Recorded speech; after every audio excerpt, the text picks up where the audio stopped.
Welcome to study with Swati on YouTube channel. दोस्तों, आज की अपने इस वीडियो में हम बात करेंगे बीएड फर्स्ट सेमेस्टर से जो आपका ऑप्शनल पेपर है वैल्यू एंड पीस एजुकेशन यानी मूल्य एवं शांति शिक्षा। तो यहाँ पर अगर हम बात करें बीएड फर्स्ट सेमेस्टर की, तो बीएड फर्स्ट सेमेस्टर में कई सारे ऑप्शनल पेपर होते हैं पेपर 4 में, जैसे innovation in education, value and peace education, understanding self, understanding discipline करके और भी कई सारे हैं। योगा से संबंधित हैं, आपका योगा का भी सब्जेक्ट देखने को मिलता है। तो इस तरह से कई सारे ऑप्शनल में देखने को मिलते हैं। यहाँ पर अगर हम पेपर 4 यानी ऑप्शनल पेपर की बात करें तो हमने इनोवेशन इन एजुकेशन को पूरी तरह कंप्लीट करा दिया है। साथ ही अगर हम बात करें वैल्यू एंड पीस एजुकेशन की, तो उसको हम कंप्लीट करा देंगे आपके एग्ज़ाम से पहले। अगर दोस्तों हम बात करें पेपर 1 की, जो कि आपका कंपलसरी पेपर है philosophical and sociological perspective of education की, तो उस पेपर से मैंने सभी यूनिट्स को कंप्लीट करा दिया है। सभी यूनिट्स के एमसीक्यूज़ जो कि आपके एग्ज़ाम में पूछे जा सकते हैं, उन सभी को मैंने बताया हुआ है।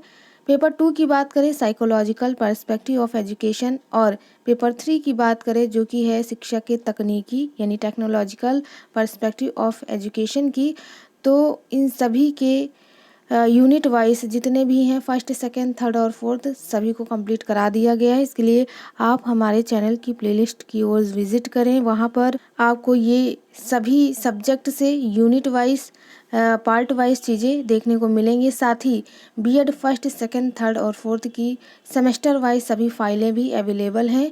तो आप जब प्लेलिस्ट चेक करेंगे तो वहाँ पर लेसन प्लान वगैरह, अटेंडेंस रजिस्टर और टीचर डायरी, साथ ही आपका जो रिपोर्ट राइटिंग वगैरह है, ठीक है, ये सभी मिलेंगी। और अगर हम फाइल की बात करें थर्ड सेमेस्टर की कुछ फाइलें, जैसे कि कम्युनिटी इंगेजमेंट वर्क से रिलेटेड फाइल, फर्स्ट सेमेस्टर में योगा हो गई, साइकोलॉजिकल प्रैक्टिकल की फ़ाइल, तो ये सभी बताई हुई हैं। साथ ही असाइनमेंट वर्क की फ़ाइलें जो भी सब्जेक्ट वाइज हैं, तो उनके भी टॉपिक आपको देखने को मिलेंगे। तो इन सभी के लिए आपको हमारे चैनल की ओर बढ़ना पड़ेगा, प्लेलिस्ट में चेक करना पड़ेगा, चीज़ें आपको वहाँ से मिल जाएंगे। चलिए दोस्तों, आज के इस वीडियो में पार्ट 2 में हम कुछ इम्पॉर्टेंट एमसीक्यूज़ को देख लेते हैं, जिसमें हमारा पहला क्वेश्चन नंबर 1 है, शांति शिक्षा के लिए आवश्यक है, इनमें से क्या आवश्यक है। तो यहाँ पर पहला दिया है अलग से कक्षा की व्यवस्था।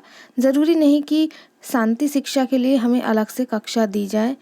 संस्कृत विषय की कक्षा उपयुक्त होगी, ये भी सही नहीं है। हिंदी विषय की कक्षा उपयुक्त होगी, ये कहना ज़रूरी नहीं कि शांति शिक्षा के लिए इन कक्षाओं की जो विषय की कक्षा है वो उपयुक्त हो। यहाँ पर ऑप्शन बी देखिए, समस्त विषयों की कक्षा में दी जा सकती है। यहाँ पर कहने का तात्पर्य है कि शांति शिक्षा की जो आवश्यकता है वह अलग से दी जाए, ये ज़रूरी नहीं, या फिर संस्कृत विषय या हिंदी विषय या अंग्रेजी विषय इनमें ही यह सब्जेक्ट दिया जाए, ये ज़रूरी नहीं, यह समस्त विषय में दी जा सकती है। ठीक है, पार्ट वाइज आप दे सकते हैं, चैप्टर वाइज। क्वेश्चन नंबर यहाँ पर 1 का बी हो जाएगा। नेक्स्ट है हमारा 2, बच्चों को सुयोग्य नागरिक बनाया जा सकता है। तो यहाँ पर पहला पॉइंट है गुणवत्तापूर्ण शिक्षण द्वारा, दूसरा है नैतिकता का पाठ पढ़ाने से, तीसरा है सद्गुणों के विकास से, चौथा है उच्च कोटि की प्रार्थना करा करके। तो चूंकि यहाँ पर कहा है सुयोग्य नागरिक बनाना, एक अच्छा नागरिक, एक सुंदर नागरिक बनाना, तो यहाँ पर सिर्फ गुणवत्तापूर्ण शिक्षण द्वारा ऐसा संभव नहीं है, या फिर आप नैतिकता का पाठ पढ़ा दें या फिर उच्च कोटि की प्रार्थना करा दें तो एक नागरिक जो है अच्छा बन जाएगा हमारा बच्चा, ऐसा ज़रूरी नहीं। अगर हम उसे सद्गुणों का, उसके अंदर सद्गुणों का विकास करें, कहने का तात्पर्य है उसके अंतर्गत, उसके अंदर सभी गुणों का, यानी जैसे अच्छी हम शिक्षा दे करके, नैतिकता का पाठ सिखा करके और अच्छी प्रार्थना, ये सभी चीज़ें जो हैं वो हमारी सद्गुणों के विकास से संबंधित हो जाएंगी। इसके अंतर्गत ये सभी चीज़ें आ जाएंगी। तो करेक्ट आंसर यहाँ पर सी हो जाएगा, जिसके अंतर्गत ये तीनों आ जाएंगे। क्वेश्चन नंबर 3 देख लेते हैं, योग दर्शन के प्रणेता कौन है। तो यहाँ पर अगर हम बात करें योग दर्शन के प्रणेता की, तो यहाँ पर जो पतंजलि हैं ये हैं योग दर्शन के प्रणेता। करेक्ट आंसर यहाँ पर 3 का ए हो जाएगा। नेक्स्ट क्वेश्चन देख लेते हैं, शांति के लिए शिक्षा नैतिक विकास के साथ उन मूल्यों, दृष्टिकोण और कौशलों पर बल देती है जो सामंजस्य बैठाने के लिए आवश्यक है। किनके बीच सामंजस्य बैठाने के लिए आवश्यक है? तो यहाँ पर अगर हम बात करें प्रकृति और मानव जगत के बीच सामंजस्य बैठाने की, तो शांति के लिए शिक्षा नैतिक विकास के साथ उन मूल्यों, दृष्टिकोण और कौशलों पर बल देती है जिनमें प्राकृतिक और मानव जगत के बीच सामंजस्य बैठा होता है, यह आवश्यक है। तो यहाँ पर 4 का करेक्ट आंसर ए हो जाएगा। नेक्स्ट देखेंगे क्वेश्चन नंबर 5। क्वेश्चन नंबर 5 दिया विश्व भारती की स्थापना की। तो अगर हम बात करें रविंद्रनाथ टैगोर जी की, तो इन्होंने विश्व भारती की स्थापना की। विश्व भारती की स्थापना इन्होंने कब की? तो इसका आंसर आप कमेंट में बताइएगा, क्योंकि कई सारे मैंने वीडियोस में जैसे कि philosophical and sociological perspective of education की बात करें, तो उस पेपर 1 में मैंने रविन्द्रनाथ टैगोर के बारे में कई सारी चीज़ों को लेकर के बात की थी, उनकी पुस्तकें, ठीक है। विश्व भारती की स्थापना कब हुई, रविन्द्रनाथ टैगोर का जीवन दर्शन कैसा था, वह किससे संबंधित थे, ठीक है। तो इन सभी को लेकर के मैंने बात की हुई है। तो यहाँ पर मेरा क्वेश्चन पूछना बनता है, तो आप इसका आंसर कमेंट द्वारा ज़रूर दें। नेक्स्ट क्वेश्चन देखेंगे। यहाँ पर हमारा अगला प्रश्न है निम्नांकित में से कौन शांति अभिवृत्ति नहीं है? इसमें आप बता सकते हैं कि कौन शांति अभिवृत्ति नहीं है। तो शांति अभिवृत्ति की बात करें, यानी न्याय जो है वो तो शांति अभिवृत्ति से संबंधित है। अहिंसा यानी हिंसा ना करना एवं दया करना जीवों पर, तो ये भी एक कहीं ना कहीं शांति अभिवृत्ति का के अंतर्गत आएगा। मस्तिष्क का खुलापन यानी खुले विचारों वाला, ये भी शांति अभिवृत्ति में आएगी चीज़ें। जबकि अगर हम बात करें हिंसा एवं विवाद की, हिंसा मतलब जो हम दूसरों पर दया ना करते हुए अत्याचार करते हैं, विवाद करते हैं, ठीक है, चीज़ों पर लेकर के, तो ये शांति अभिवृत्ति नहीं कहलाएगी। तो यहाँ पर अगर हम बात करें 1 का, तो करेक्ट आंसर डी हो जाएगा, हिंसा एवं विवाद। नेक्स्ट है आदत विशिष्ट परिस्थितियों में स्वचालित अनुक्रिया है, यह कथन किसका है? तो यहाँ पर इस कथन की बात करें, यहाँ पर करेक्ट आंसर हो जाएगा जेम्स ड्रेवर का यह कथन है। नेक्स्ट क्वेश्चन 3 है संयुक्त राष्ट्र संघ की जनरल असेंबली द्वारा किस दशक को विश्व के बच्चों के लिए शांति अहिंसा की संस्कृति का अंतर्राष्ट्रीय दशक घोषित किया गया? ये ईयर वगैरह आप ध्यान में रखिएगा। तो यहाँ पर करेक्ट आंसर सी हो जाएगा, 2001 से 2010 के बीच यह दशक जो है घोषित किया गया। नेक्स्ट क्वेश्चन नंबर 4 देख लेते हैं। 4 दिया है लोकतंत्र का मूलभूत सिद्धांत नहीं है, इनमें से आपको बताना है। तो यहाँ पर अगर हम बात करें क्वेश्चन नंबर 4 की, तो लोकतंत्र का मूलभूत सिद्धांत कौन कौन सा है? समानता का सिद्धांत, स्वतंत्रता का, बंधुत्व का, ये सभी मूलभूत सिद्धांत हो जाएंगे। अगर हम बात करें विशेषाधिकार की, तो यह लोकतंत्र का मूलभूत सिद्धांत नहीं है, ठीक है। करेक्ट आंसर यहाँ पर 4 का ए हो जाएगा। नेक्स्ट देखते हैं क्वेश्चन नंबर 5। विश्व मानवाधिकार दिवस प्रतिवर्ष मनाया जाता है।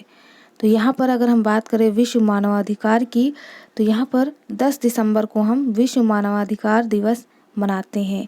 यहाँ पर आपके लिए एक प्रश्न है कि विश्व मानवाधिकार दिवस कब और किस वर्ष लागू किया गया अपने देश में, ठीक है। तो आप इसका कमेंट में आंसर दे सकते हैं, इसलिए मैं एक क्वेश्चन कर रही हूँ, हो सकता है आपके एग्ज़ाम में ये क्वेश्चन पूछा जाए, ठीक है। तो यहाँ पर जो क्वेश्चन पूछे जा रहे हैं बीच बीच में, आप उनका आंसर ज़रूर दें और खुद से भी चीज़ों को पढ़ते रहें, ताकि यहाँ पर जो बताया जा रहे हैं ये ज़रूरी नहीं कि यहीं से हर क्वेश्चन मिले, हाँ मिल सकते हैं, ठीक है, क्वेश्चन ऐसे ही पूछे जाएंगे, लेकिन आप खुद से भी चीज़ों को पढ़ते जाइए, जो भी चीज़ें अलग से बताई जाएँ। चलिए नेक्स्ट क्वेश्चन देख लेते हैं। उसके बाद नेक्स्ट क्वेश्चन है हमारा यहाँ पर, वैल्यू शब्द किस भाषा का शब्द है? तो यहाँ पर अगर हम बात करें वैल्यू यानी मूल्य की, तो मूल्य जो शब्द है वह लैटिन भाषा से लिया गया है। करेक्ट आंसर यहाँ पर डी हो जाएगा। नेक्स्ट क्वेश्चन 2 है डेमोस का अर्थ है। तो डेमोस का अर्थ आपको बताना है। तो यहाँ पर डेमोस का अर्थ शक्ति से लगाया जाता है। करेक्ट आंसर यहाँ पर बी हो जाएगा। नेक्स्ट क्वेश्चन नंबर 3 है मूल्य वह है जो मानव इच्छाओं की तुष्टि करे, यह कथन किसका है? तो यहाँ पर यह कथन ऑगबर्न महोदय का है। नेक्स्ट क्वेश्चन नंबर 4 देख लेते हैं। क्वेश्चन नंबर 4 दिया है यहाँ पर। क्वेश्चन नंबर 4 है जनतंत्र वह सरकार है जिसमें प्रत्येक व्यक्ति भाग लेता है, यह कथन किसका है? तो इस कथन की बात की जाए तो इसका करेक्ट आंसर सी हो जाएगा, सिले महोदय। नेक्स्ट क्वेश्चन, क्वेश्चन नंबर 5 है, समाज शिक्षकों से भरा हुआ है। ये सब जानबूझकर और चेतन व अचेतन रूप में व्यक्तित्व के पूर्ण विकास में महत्वपूर्ण भूमिका अदा करते हैं। यह कथन किसका है? तो इस कथन की बात की जाए तो करेक्ट आंसर 5 का बी हो जाएगा, ओटवे जी इस कथन करता है। ठीक है, नेक्स्ट क्वेश्चन 6 हमारा देख लेते हैं। विद्यालय को कहा जाता है, क्या कहा जाएगा? लघु समाज, विस्तृत समाज, इनमें से दोनों या कोई नहीं? तो यहाँ पर जब भी विद्यालय की बात आती है तो यह लघु समाज के अंतर्गत आता है। अच्छा, यहाँ पर आपके लिए प्रश्न है कि जो परिवार है वह समाज का कौन सा रूप है? तो इसका आप कमेंट में आंसर ज़रूर दीजिएगा। चलिए नेक्स्ट क्वेश्चन देखेंगे, क्वेश्चन नंबर 7 दिया है, डेमोक्रेसी एंड एजुकेशन के लेखक हैं। तो इसको भी मैंने कई बार आपके पेपर 1 पेपर 2 दोनों में किसी में भी बताया होगा। ठीक है, 3-4 बार ये क्वेश्चन उसमें आया है, तो इसको मैंने बताया हुआ है। यहाँ पर आप खुद से भी इनका आंसर कर सकते हैं, लेकिन फिर भी आप परेशान ना हो, इनका आंसर मैं बताती जाऊँगी। तो यहाँ पर डेमोक्रेसी एंड एजुकेशन के लेखक जॉन डेवी हैं। यहाँ पर आपके लिए एक प्रश्न है, एमिल किसकी रचना है? नेक्स्ट क्वेश्चन 8 देख लेते हैं। यूनेस्को ने अंतर्राष्ट्रीयता के लिए शिक्षा नाम का प्रपत्र कब प्रकाशित किया? तो यहाँ पर 8 की बात की जाए तो 8 का करेक्ट आंसर सी हो जाएगा, 1974 में शिक्षा नामक प्रपत्र प्रकाशित किया। नेक्स्ट क्वेश्चन, क्वेश्चन नंबर 9 है, लोकतंत्र युग में शिक्षा के मुख्य उद्देश्य हैं, इनमें से आपको बताने हैं कौन कौन से हैं। तो फर्स्ट है व्यक्तित्व का विकास, सेकंड है नेतृत्व के लिए शिक्षा, थर्ड है जनतांत्रिक नागरिकता का विकास। तो इनमें से ये तीनों आ जाएंगे। करेक्ट आंसर यहाँ पर डी हो जाएगा 9 का। नेक्स्ट क्वेश्चन, क्वेश्चन नंबर 10 है, अनौपचारिक शिक्षा के अभिकरण हैं, यानी इनफॉर्मल एजुकेशन कहाँ कहाँ देखने को मिलती है? तो परिवार में, राज्य में, समुदाय में, इन सभी जगह। तो उपरयुक्त तीनों हो जाएगा। अच्छा, यहाँ पर आपके लिए प्रश्न है, विद्यालय जो है वह औपचारिक शिक्षा है या अनौपचारिक शिक्षा? तो इसे आप कमेंट द्वारा ज़रूर बताइएगा। नेक्स्ट क्वेश्चन देखेंगे, क्वेश्चन नंबर 11 दिया है। क्वेश्चन नंबर 11 है, जनतांत्रिक शिक्षा के पहलू हैं, इनमें से कौन से हैं? तो यहाँ पर विद्यालय, बालक, पाठचर्या, ये सभी जनतांत्रिक शिक्षा के पहलू हो जाएंगे। करेक्ट आंसर यहाँ पर 11 का डी हो जाएगा। नेक्स्ट क्वेश्चन, क्वेश्चन नंबर 12 है। 12 दिया है, मूल शिक्षा का तात्पर्य ऐसी शिक्षा से है। तो यहाँ पर मूल्य का तात्पर्य आपको बताना है कौन सी शिक्षा से है। तो यहाँ पर जिसमें मूल्यों पर बल दिया जाता है, ऐसी शिक्षा से तात्पर्य लगाया जाता है। करेक्ट आंसर यहाँ 12 का ए हो जाएगा। नेक्स्ट क्वेश्चन, क्वेश्चन नंबर 13 देख लेते हैं। 13 दिया है यहाँ पर, नेशनलिज्म एंड गवर्नमेंट पुस्तक के लेखक हैं। इस पुस्तक के लेखक कौन है? तो आपको बताना है। यहाँ पर करेक्ट आंसर सी हो जाएगा, जिरमन महोदय नेशनलिज्म एंड गवर्नमेंट पुस्तक के लेखक हैं। यहाँ पर आपके लिए एक प्रश्न है, दीवा स्वप्न पुस्तक के लेखक कौन है? ठीक है, तो इसका आंसर भी आप बताइएगा कमेंट में अगर आपको पता है। चलिए नेक्स्ट क्वेश्चन कुछ और देख लेते हैं। क्वेश्चन नंबर यहाँ पर 9 से शुरू कर रहे हैं। वर्तमान में भारत के संविधान द्वारा कितनी भाषाओं को मान्यता प्रदान की गई है? तो यहाँ पर अगर हम बात करें, भारत के संविधान द्वारा भाषाओं को मान्यता प्रदान की गई है, उनकी संख्या 22। और कितनी बोलियां हैं तो उनको आप कमेंट में बताइएगा। ठीक है, जितनी बोलियां पाई जाती हैं उनको आप कमेंट में बताएंगे। क्वेश्चन नंबर 9 है, डेमोक्रेसी किस भाषा के शब्द से मिलकर बना है? तो यहाँ पर अगर हम बात करें डेमोक्रेसी की, तो यह यूनानी भाषा से मिलकर बना है। करेक्ट आंसर यहाँ पर 8 का बी हो जाएगा। 7 देख लेते हैं, वैश्वीकरण शब्द का प्रयोग सर्वप्रथम किसने किया? तो अगर हम बात करें वैश्वीकरण की, तो एंथनी गिडेंस ने वैश्वीकरण शब्द का सर्वप्रथम प्रयोग किया। करेक्ट आंसर यहाँ पर 7 का बी हो जाएगा। नेक्स्ट क्वेश्चन, क्वेश्चन नंबर 6 है हमारा, साइमन कमीशन की रिपोर्ट के अनुसार यहाँ व्यवहार में लाई जाने वाली भाषाओं की संख्या लगभग कितनी है? तो वो बतानी है। तो यहाँ पर 6 की बात करें तो करेक्ट आंसर ए हो जाएगा, 222 भाषाएं लगभग हैं। ठीक है, नेक्स्ट क्वेश्चन देख लेते हैं। नेक्स्ट क्वेश्चन है क्वेश्चन नंबर 5। मानवाधिकार घोषणा पत्र में सभी देशों के प्रत्येक व्यक्ति को निम्नलिखित कितने अधिकारों को प्रदान करने की घोषणा की गई है? तो यहाँ पर अगर हम बात करें तो इसका करेक्ट आंसर डी हो जाएगा। कम से कम 30 अधिकारों को प्रदान करने की घोषणा की गई है। 4 देख लेते हैं। 10 दिसंबर 1948 को जारी मानवाधिकार घोषणा पत्र के अधिकारों को कितने श्रेणियों में विभाजित किया गया है? तो यहाँ पर 4 की बात करें तो करेक्ट आंसर ए हो जाएगा 3। वो कौन से 3 भाग हैं वो आप कमेंट द्वारा हमें ज़रूर बताएं। अगर पता है तो बताएं, नहीं पता है तो भी आप पूछ सकते हैं।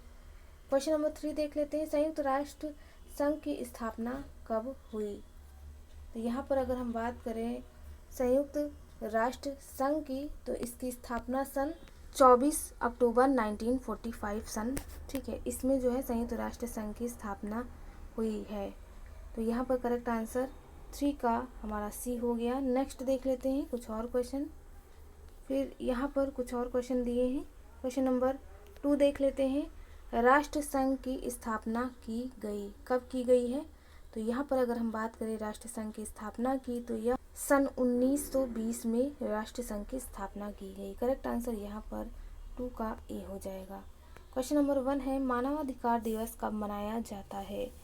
तो यहाँ पर हमने इसको अभी देखा था इस क्वेश्चन को, तो फिर से रिपीट हो गया है। मानवाधिकार दिवस जो है वो 10 दिसंबर को मनाया जाता है। तो दोस्तों आज के इस वीडियो में हम यहाँ पर रुकेंगे। इसके नेक्स्ट वीडियो में कुछ और क्वेश्चंस को लेकर के आएंगे। तो उम्मीद और आशा आप सभी को हमारा यह वीडियो पसंद आया हो। वीडियो पसंद आया हो तो अपने दोस्तों, सहपाठियों और जहाँ भी आप जुड़े हैं टेलीग्राम, इंस्टाग्राम, फेसबुक या व्हाट्सएप पे, तो आप इस वीडियो को शेयर करें ताकि और भी बच्चे हमसे जुड़ सकें। चलिए दोस्तों, मिलते हैं अपने एक नेक्स्ट वीडियो में एक नए टॉपिक के साथ। तब तक के लिए आपका बहुत धन्यवाद। Thank you friends, keep watching and share to others.